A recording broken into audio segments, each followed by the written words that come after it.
एका कॅरम स्पर्धेत 64 स्पर्धक होते, हारणारा स्पर्धक बाद असा नियम होता, तर स्पर्धेतील पहिल्या तीन फेऱ्यात एकूण किती स्पर्धक बाद होतील? बरोबर आहे. नॉकआउट सिरीज आहे, हारला की बाहेर, त्याला आपण काय म्हणतो? Knockout series, right? यस. मग नॉकआउट सिरीज मध्ये एका किती आहेत?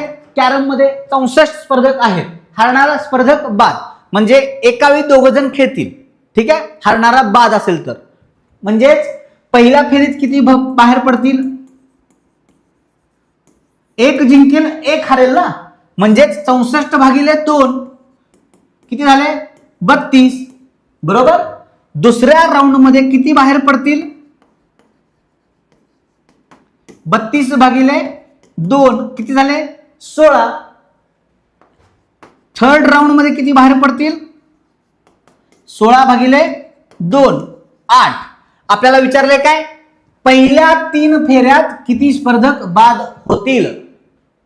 किती स्पर्धक बाद झाले आपल्या पहिल्या 3 फेऱ्यात? काढा यांची बेरीज करून. 32 अधिक 16 अधिक 8, 32 आणि 8 40 आणि 16 किती झाले? 56 झालेले आहेत का बघा.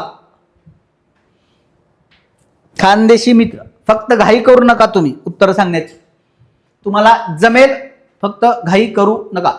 ठीक आहे. यस. आले का 56? कळतंय? पहिल्या फेरीत किती झालेले आहेत?